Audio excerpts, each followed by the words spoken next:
I think it's safe to say that we can all agree that the biggest unsolved mystery of the Five Nights at Freddy's games is Midnight Motorist. Specifically the secret ending of the minigame, where we see a kid getting lured out of his house and into the woods by what appears to be an animatronic. Who is this kid? Why was he lured out of the house? Who lured him out? Where did they go? These are all questions that I will be answering in today's video, and I can confidently say I think I solved Midnight Motorist. Midnight Motorist is a minigame in Freddy Fazbear's Pizzeria Simulator, also known as FNaF 6. In this minigame, we are speeding down a highway and our main objective is to avoid crashing into the oncoming cars while collecting points. There are a total of 4 laps, but on the 4th lap there is an opening on the bottom of the screen. If we go through it, we are taken to a narrow road in the forest. I also want to quickly mention that this minigame is titled Later That Night in the source code. So this minigame takes place after Charlotte's death in the security puppet minigame.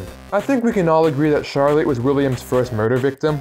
The reason I believe this is because the rain in this game and the rain in the security puppet minigame are the exact same. And next to Charlotte's body are tire tracks. And we are driving a purple car in Midnight Motorist. So this leads me to believe that this takes place after Charlie's death. But you guys might be saying, Lightning, what are you talking about? Charlie was killed and give cake to the children in FNaF 2. Well, the security puppet minigame serves as another angle of Charlie's death, showing us more details and depth about her death. But before I get into my theory on Midnight Motorist, I'm going to start with the theories I don't think are true.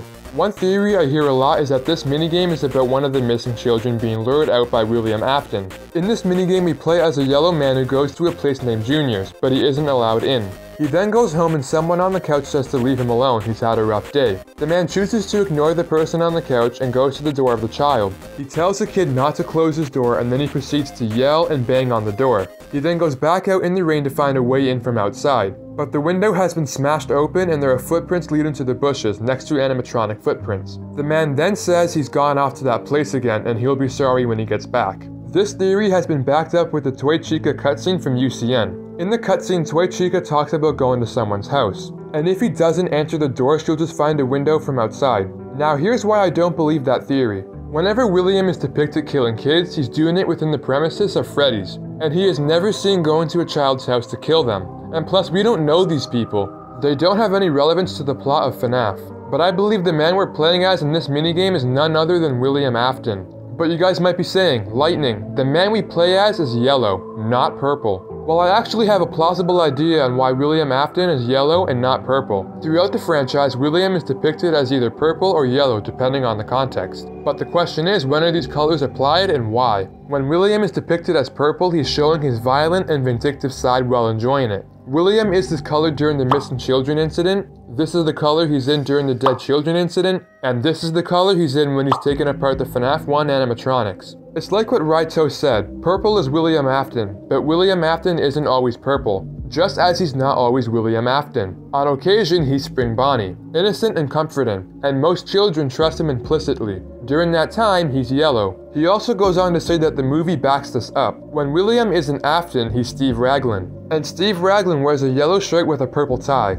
William Afton might be a purple killer deep down, but when he faces the rest of the world, he's yellow. That is why when Charlie is alone and give cake to the children, William is seen as purple while killing her. But even in that same night when William is seen with other people or at Junior's, he's yellow. Alright, so since we've established that we are playing as William during the minigame, who is the person on the couch? And who was it that ran away? Many people believe that it is Michael on the couch since Michael is known for sitting in front of the TV and wearing a gray shirt. And the person who ran away is a crying child. But I don't believe that. I believe it's William's wife who was on the couch and it's Michael who ran away.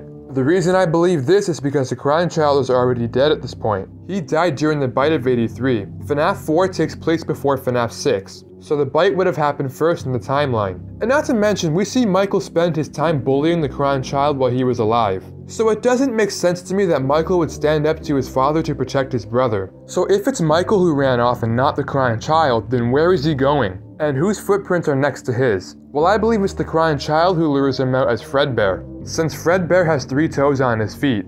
And this matches the 3-toe footprint. If you guys didn't know already, there is a secret entrance in the minigame that takes us to a mound of dirt. Many people have theorized that under this dirt is one of the Twisted animatronics from the Twisted Ones novel. But let me explain why this isn't the case. The books and the games are not in the same continuity with one another, but they do have parallels, and the books are canon. But the twisted animatronics never once made an appearance in the games. So this leads me to believe that the twisted animatronics don't exist in the game universe. So the next best thing that makes the most sense is that the crying child leads Michael out. Now I believe that the crying child didn't die initially, because if he did, he would have to be buried in a traditional style, and not on unmarked ground in the middle of the forest. So I believe that the crying child fell into a coma after the bite, and William demanded that he be sent back to the house. We know that William says that he'll put the crying child back together again at the end of FNaF 4, and William would later experiment on his son to bring him back. Then this would lead to his death, and William wouldn't tell anyone of the crying child's death, and he would bury him privately in the woods.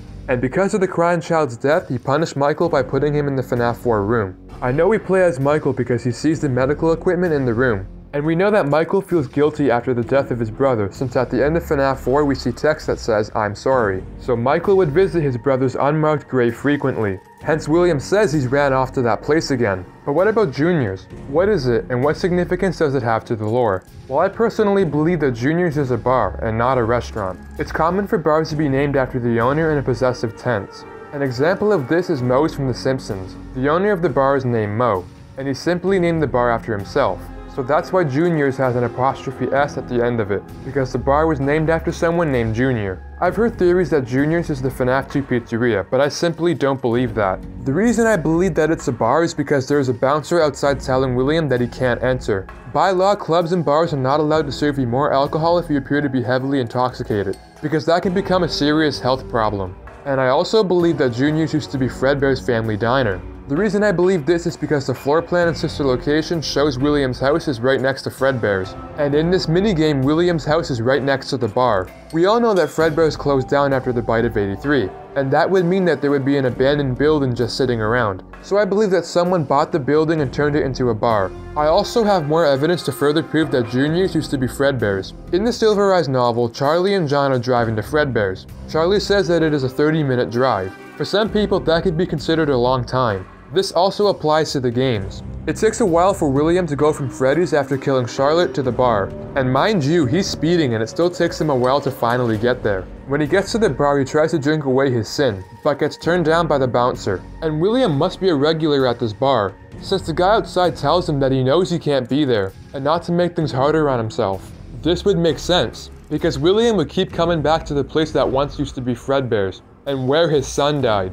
William would have been absolutely heartbroken if his son died in his restaurant, and now his dream restaurant has just become some crappy bar.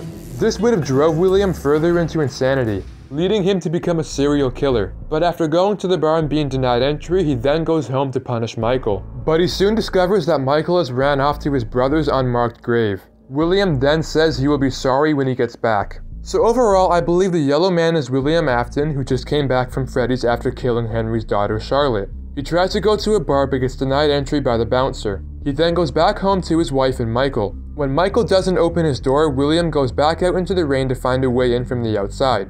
When William sees the window smashed open and footprints going off into the woods, he concludes that he ran off to that place again. And I just want to let you guys know that these are only my thoughts and opinions, so let me know your theories in the comments down below. But please make sure to be respectful to me and other people while sharing your thoughts. Do not bash one another for their thoughts and opinions. If you guys enjoyed my take on Midnight Motorist, make sure to leave this video a big old thumbs up and subscribe if you guys are new around here. And make sure to come join my Discord server. Come stop by to talk to me and some other amazing people in my community, and the link is in the description. And with that being said, my friends, I'm going to wrap up today's video here. Stay safe, stay happy, stay blessed, and I'll see you guys in the next one. Peace out, everybody.